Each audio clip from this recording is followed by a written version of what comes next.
There are two types of candles that happen, right? There's two types of moves that happen, and I guess before we do that, we can just go over kind of do the same thing we always do, kind of this top-down approach on these things that we talked about yesterday. So looking at trend lines, going to go to more of a local time sense here,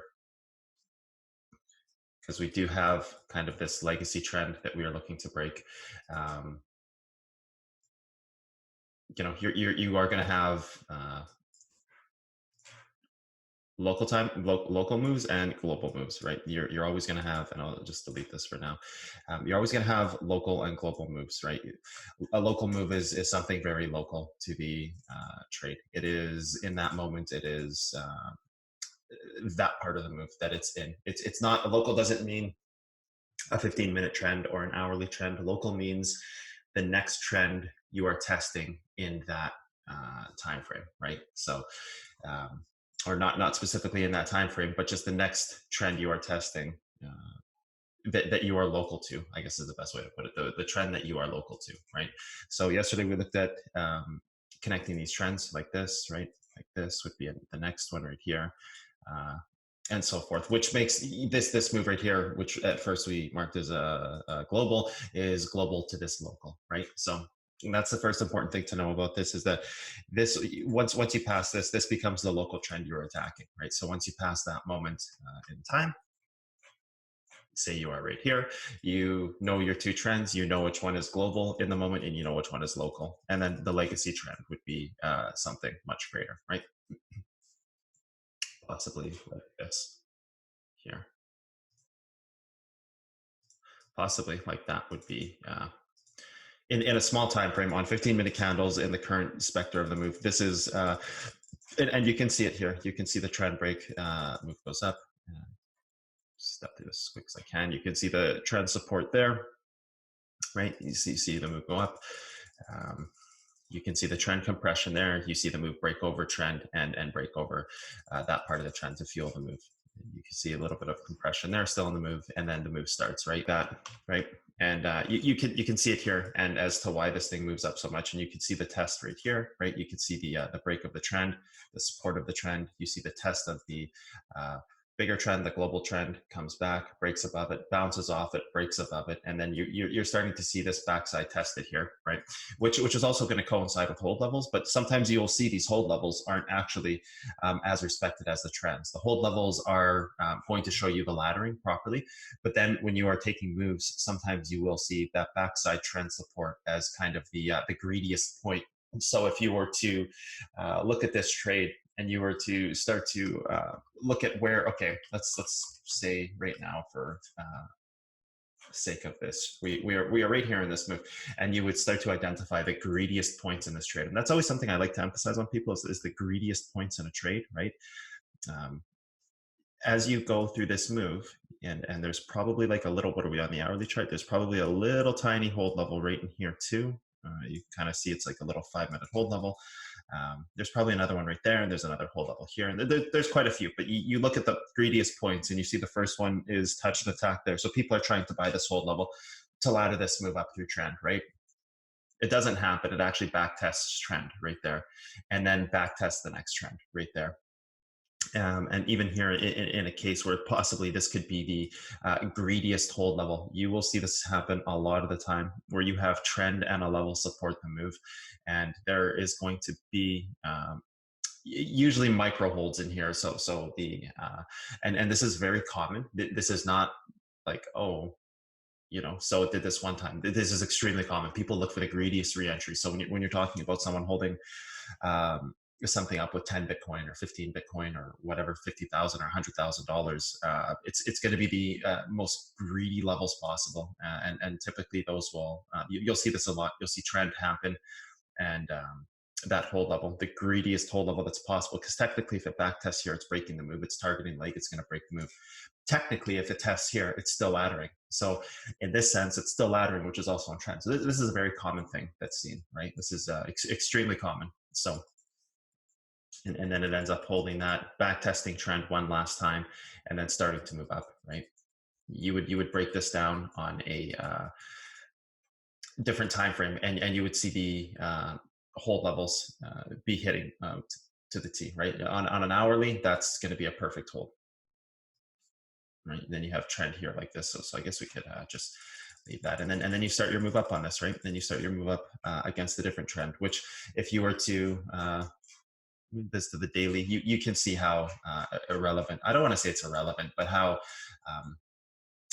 first off, it's very small compared to the entirety of the move, right? What you did is dissect the bottom of the coin.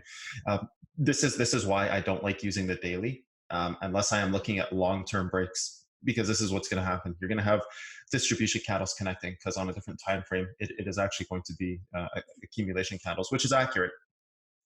It's just that on a daily, when you're looking to break a move that is say from here to here, let's get this thing exact. On the daily, and we'll turn this maybe white. That'll be good. And we'll go back to the hourly now. On a daily time sense, you are going to have that, right?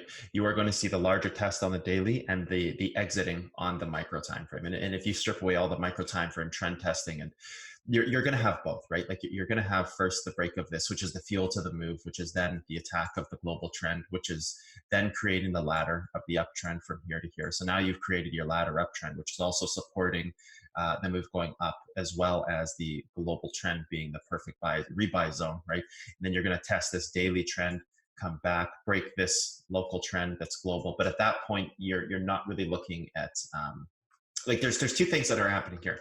There's the immediate local, right, which is going to be the things like this, which is testing this trend here, which is testing this trend here, which is back testing it here.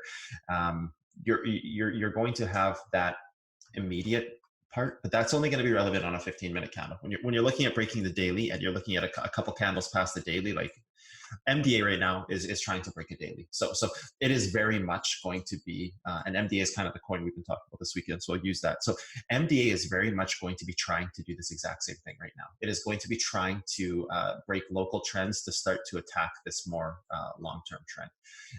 But when you just simply go back and look at the daily part of the move, and you move for 2 or 3 days, you're somewhere 20 or 30% up in this move, because you didn't pay attention to all this stuff, right? When you're looking at this daily level, this swing high to swing high, or this accumulation to accumulation, I should say, you're not going to be focusing on this micro time frame. Rather, the micro time frame is important to its time frame, right? So these global or this global legacy and local level on this small time frame is important in the moment. But past that, once you start testing this daily, you're no longer, this stuff is going away. Like you are no longer bound to these confines. This part of the move is no longer relevant in any way. Of course, because one, the move is past, so it's just information in the past. But number two, you have broken a larger target, and you can see where the larger target is hit here, right? You can clearly see where your globals, local, and legacy in a smaller time frame would have been hit, but you can also see where the larger part of the move has supported this move up, right? So respective to the time frame you're in, because you're only going to, if you weren't breaking a huge daily here, I don't think this little bottoming out pattern that you had, this little pattern that we just dissected, you wouldn't be going like this all the way up here, some 90% move. You would have to break some type of larger trend to have that kind of move. You can only like there's only as much fuel in the tank that's calling for by the trend lines. There is no kind of break a small part of a move and take a huge move up. Like you're going to get compressed. You're either going to break a trend that's larger, or you're going to get compressed by a trend that's larger. For example, had this trend been something like, I don't know, we're just going to pick an arbitrary trend here. Well, that one's not good. I don't know, where's a good trend here? Something like this. Okay, this point here. Come on, Magnitude. Okay, well, we're just going to float it. It's being a little silly, and say there was a trend right here that's connecting here. You would have just taken this move, and that kind of would have been your top out before probably either retesting the bottom here or moving just to kind of in this accumulation zone, creating something else in here, creating this kind of level back here like this. So you would you have to use these trends as fuel. That's a super important thing to note. The trend lines are fuel. They always will be. They always have been. Perfect. Okay, so we have two different types of candles. Rejection versus retracement. Very important distinction to see in your charts. Something like this is what I call a rejection candle, where you have the, let's turn the magnet tool off so we can draw this, where you have the base of a candle and you have a big wick up and you have a small base and a large wick up. This is showing you rejection and a move, right? Candle like this is showing you retracement. Now these both have two different outcomes, something where it has a wick like this, right? The size of the body in the candle, I'm never charting based on the size. What I am charting is based on what type of move it is. So we're going to look at one small part in seller here, which is this right here.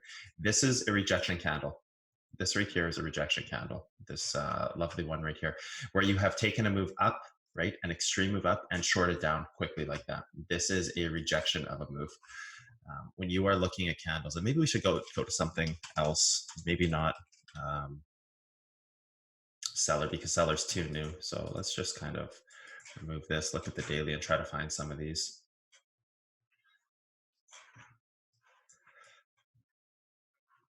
Here's a good example. This would be a rejection candle right here. This would be a retracement candle. They're two different things. Rejection candles typically target inverse levels or fall short of inverse levels. When you look at these accumulation and distribution patterns that fall through and show you where something is going to have a larger break, right? When you look at this accumulation and distribution pattern, you're typically going to see this inside of it. You're typically going to see these rejection candles. Looks like a back targeted this right here. You're typically going to see these rejection candles. And what a rejection candle is it's something that has tried to catch the bottom of a move. So something from back here. I'm assuming it's going to be something inside of this, probably. We'll just use this for now. Probably a 4-hour inside of that. You would have tried to catch this. Well, let's see if we can find it actually.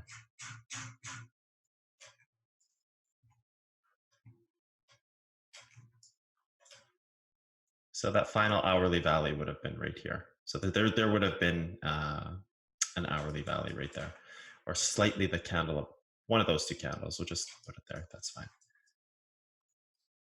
And that's exactly where it does try to catch its move, right? Hey everyone, how's it going? As you know, I'm now giving out some of this content for free that I was otherwise charging for the past little while. Yeah, drop a donation, subscribe to the channel, join Patreon. You'll get access to Discord. Great way. Lots of top level traders in there, people who are doing this for a career every single day. So go to Patreon, join a tier, get access to Discord. Go on Reddit, talk about future of trading, talk about the science of trading, talk about cotton candy, socials, everything you can. Let's help this thing grow. It's the way you guys can thank me for giving out this content for free that I was otherwise charging money for. So I'll leave a Bitcoin address on the screen. I'll leave the Patreon address on the screen. Just do something to help out. Okay, thanks guys. Take care.